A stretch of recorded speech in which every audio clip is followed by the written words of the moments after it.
My name is Einar Asgaard. I work as a curator at the Odense City Museum, the Hans Christian Andersen Museum. And right now we are sitting in the street next to the house where Hans Christian Andersen was born in 1805. When Hans Christian Andersen wrote The Little Mermaid, he felt quite proud because he had installed his own emotional view of the world into the story. Hans Christian Andersen said that of all the stories he wrote, The Little Mermaid was the one that really moved him in the course of the writing. I think it was really emotional for him, probably because the life of the Little Mermaid in many ways related to his own life and his own experiences. There's no doubt that Hans Christian Andersen saw a part of himself in the picture of The Little Mermaid. The Little Mermaid is a story of going from one level to another level.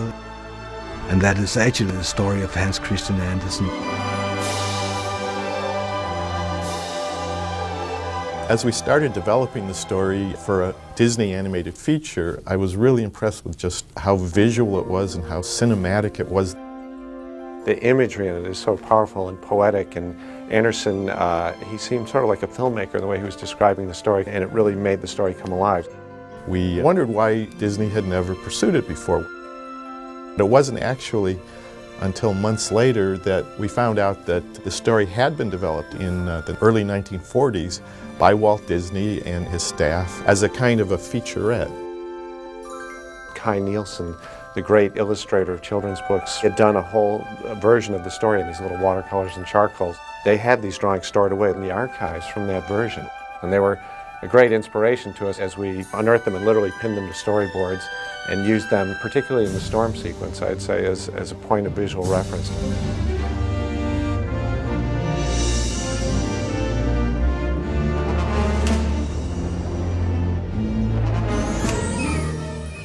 One of the strongest themes, I think, of Andersen's story is this theme of yearning for a world that you are not a part of. When Andersen was born, Odense was a small city. Hans Christian Andersen's parents were absolutely poor. But in Odense there was a theater, and Andersen, he had a longing to this theater and the theater life.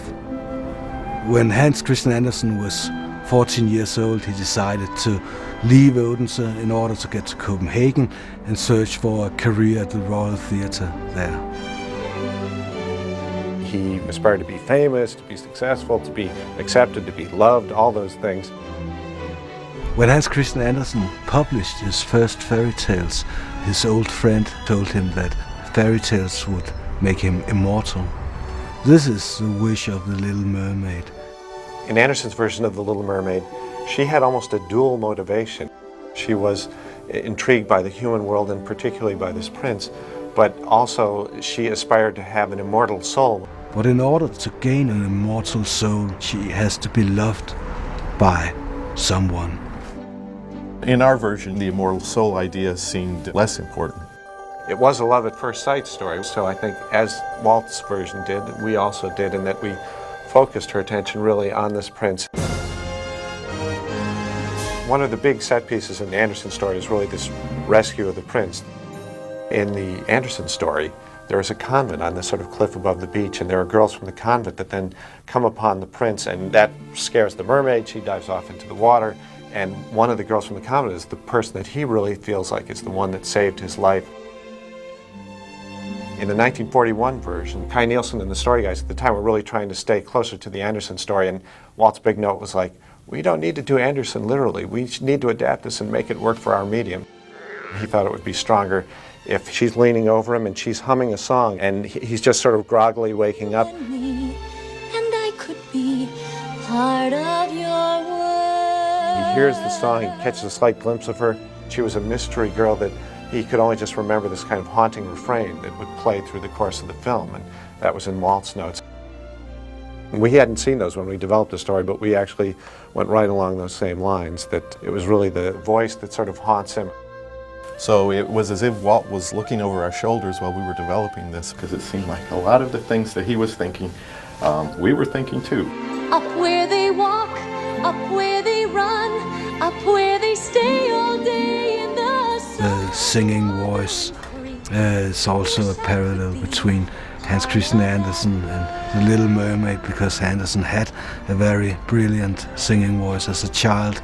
He became a pupil at the singing school to the Royal Theatre. Later on, he began acting for the theatre. But after 3 years, he was dismissed from service. He was too tall, too skinny, and his singing voice was changing while he was growing older. What I want from you is your voice. The Sea Witch was a character in the Andersen version, but she was a smaller part of the story. She does strike a bargain with the Little Mermaid, and the price is her voice, and she literally cuts off her tongue. In the 1941 version that Walt and his story people came up with, she, in her excitement about becoming human, rushed off to land without knowing the consequences of her deal with the witch, and it wasn't until she actually opened her mouth to speak to this prince that she discovered that her voice was the price she had paid. We wanted to keep the Andersen thing that she knew that she was giving up her voice, and we didn't want to have the bloodiness of actually seeing a tongue cut off, so we did sort of a magical version of all that. Certainly one of the big themes in Hans Christian Andersen's Little Mermaid is this idea of self-sacrifice and what you have to go through, what you have to give up for love. She has to give up so much that you really feel for her and what she's going through. In the Hans Christian Andersen version, even though she gets these beautiful legs, it's painful to walk on them. And I think this certainly relates to Hans Christian Andersen himself. The pain of love that the Little Mermaid suffers was a pain that Andersen suffered throughout his life. When Hans Christian Andersen wrote The Little Mermaid, he was 32 years old, and he had 2 love experiences, but unhappy love experiences. Although Hans Christian Andersen climbed the social ladders and got his education, he was a sort of misfit in Copenhagen. His love was disregarded because Hans Christian Andersen was a full-time author and he was very poor. He did not belong to the elite of society. The same thing is going on in the fairy tale of The Little Mermaid. She cannot say to the prince what she feels. She had to be silenced with her love. In the Hans Christian Andersen version of the story, when the voiceless mermaid washes up on land and she's found by the prince, she lives there in the palace for quite a long time. So even though she's well treated, she has to go through so much suffering as the prince tells her that you are so great and I like you so much. I really would love to marry someone just like you, but you're not the girl who saved my life and I must marry the girl who saved my life. In the 1941 version, when she came to shore, she heard bells in the church and she was led immediately to this wedding of the prince with this girl. The wedding is taking place and she's heartbroken as she sees the ship going off and she's seeing her dreams of her life with the prince going away. In our version, we wanted to have a ticking clock. Before the sun sets on the 3rd day, you've got to get dear old Princey to fall in love with you. So we had time to have them have a tour of the kingdom and get to know each other. And he could really be drawn to her over the course of those 3 days, and yet there was sort of a deadline involved. And then we took the idea then to actually have the prince finally decide, forget this mystery girl.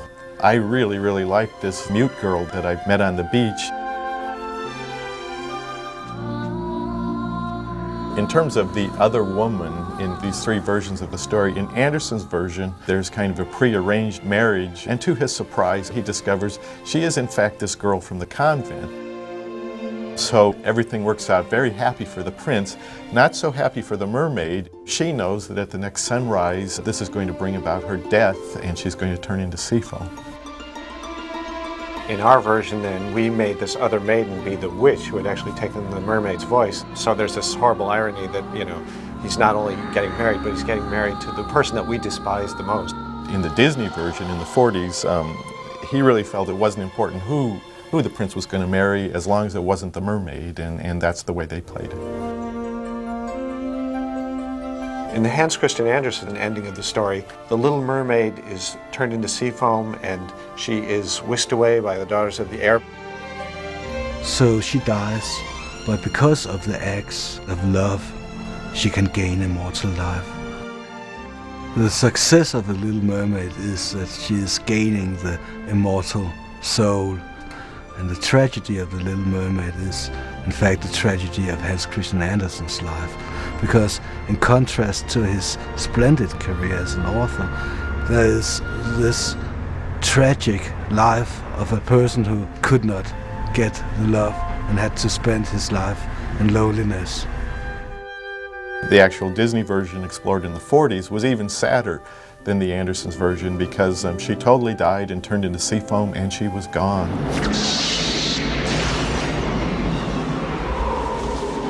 Our version, in terms of the climax, is probably where we departed from Andersen the most radically. The Sea King finally realizing that his love for his daughter overpowers everything else, transforms her into a human so that she can marry her prince. There's still a price to be paid. The king has to give up his daughter and Ariel has to give up her family. So there is a bittersweet aspect, and I think in that respect, hopefully it would be something that Hans Christian Andersen could relate to.